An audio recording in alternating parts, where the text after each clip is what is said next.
विधवा बहू का फैसला। महक की शादी रोहन से होती है। रोहन माँ बाप का इकलौता बेटा होता है, लेकिन फिर किसी कारण से रोहन की मौत हो जाती है।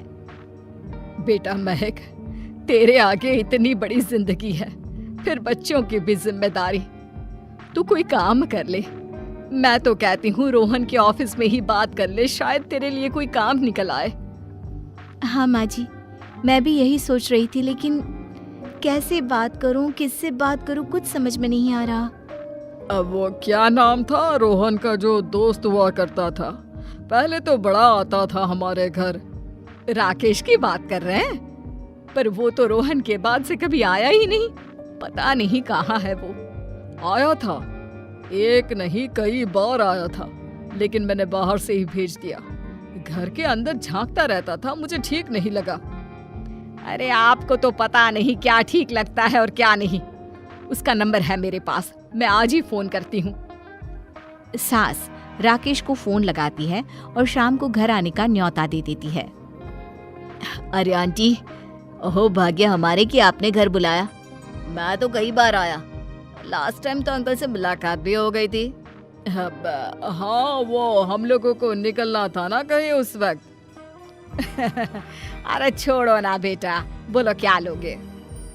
आपकी बहू। क्या बकवास कर रहे हो राकेश? अरे मेरा मतलब ये है कि आपकी बहू कहाँ है? भाभी जी के हाथ की चाय की बस एक प्याली मिल जाती तो।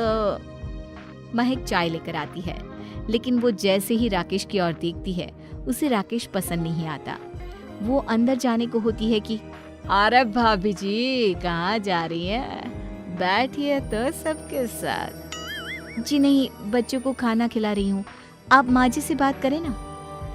अंदर जाने के बाद सास कहती है, अरे बेटा राकेश, वो क्या है ना, वैसे तो तेरे अंकल जी की पेंशन आती है, साथ ही ऊपर 2 मंजिल मकान से किराया भी, तो हम लोगों का तो अच्छा चल जाता है। लेकिन महक, उनकी चिंता आप न करें आंटी, आदेश दें बस आप तो।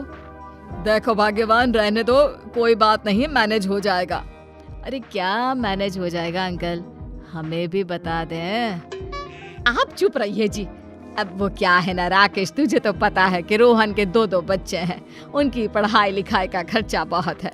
हम ये चाह रहे थे कि रोहन के ऑफिस में महक को भी अगर कोई काम मिल जाता तो। क्यों नहीं आंटी जी, मैं हूं ना, मैं बात कर लेता हूँ।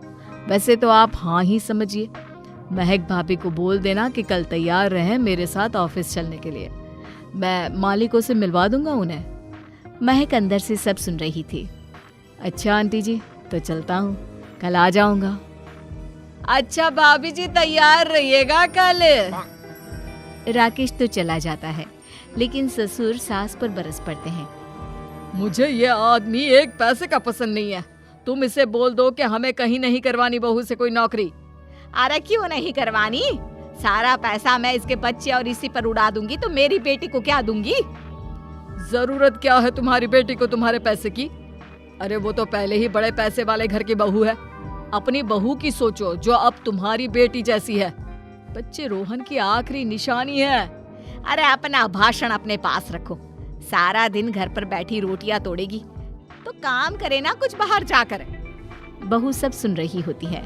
वो अगली सुबह बिना मन के तैयार तो हो जाती है, लेकिन जैसे ही राकेश आता है, क्या बात है भाभी जी, रेडी हैं?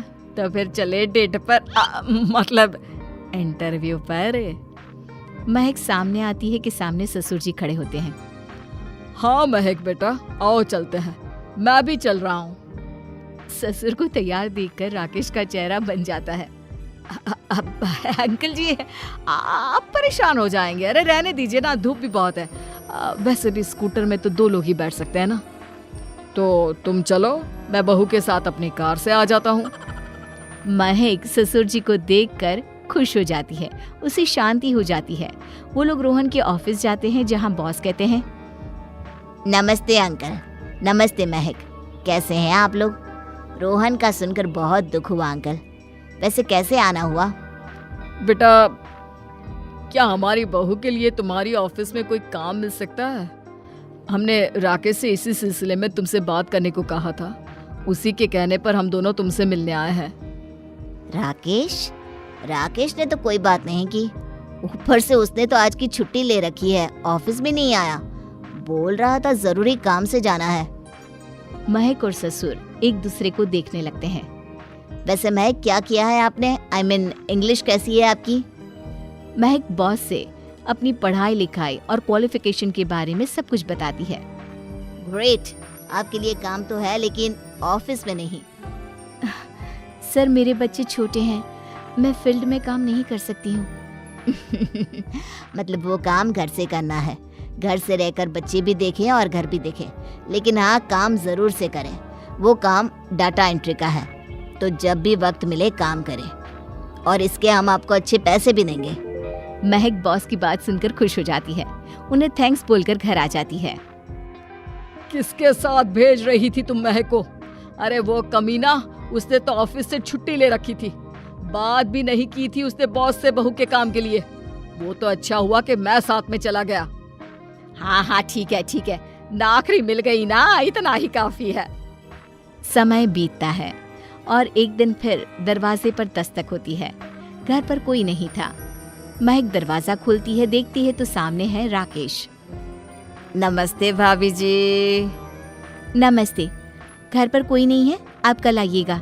अरे, कैसी बात कर रही हैं भाभी जी, हम तो आपकी मदद के लिए आए हैं। वो क्या है ना, अंकल जी का फोन आया था कि आपको किसी मदद की जरूरत है। महक को आश्चर्य होता है कि उसके ससुर ने राकेश को फोन क्यों किया। वो ससुर जी को फोन करती है लेकिन फोन नहीं लगता। नहीं, हम लोगों को किसी भी चीज की जरूरत नहीं है, आप जा सकते हैं। अच्छा, एक कप चाय तो पिला दीजिए। महक चाय लेकर आती है। चाय पीने के बाद, रोहन मेरा बहुत अच्छा दोस्त था, उसने मुझसे कहा था कि वो रहे ना रहे, उसके घर वालों का, खास करके आपका ख्याल मुझे ही रखना है, तो मैं कल फिर आऊंगा भाभी जी। नहीं, माता पिताजी है नहीं, वो 4-5 दिन बाद आएंगे। आप उन लोगों के आने के बाद ही आइएगा, मुझे ये सब ठीक नहीं लगता। अरे छोड़िए ना भाभी जी, लोगों का तो काम है कहना। मेरा मतलब है वो तो बोलते ही रहेंगे। आता हूँ मैं कल। महक को अब गुस्सा आ जाता है। हमेशा शांत और मधुर बोलने वाली महक पहली बार जिंदगी में फैसला लेती है, और फैसला होता है राकेश को सबक सिखाने का। बड़े बेशर्म हैं आप, किसने कहा आपको कि आप आए? अरे भैया, साफ साफ बोला ना कि नहीं जरूरत है किसी की मदद की, मैं अकेले सक्षम हूँ अपना घर संभालने के लिए। आज आखिरी बार बोल रही हूँ, इस घर की तरफ आंख उठाकर भी देखा ना तो देख लेना, वरना पुलिस के हवाले कर दूंगी। निकलो यहाँ से, या धक्के मार कर निकालूं। पुलिस का नाम सुनते ही राकेश वहाँ से 9-2-11 हो जाता है, और महक को अपने फैसले पर गर्व होता है।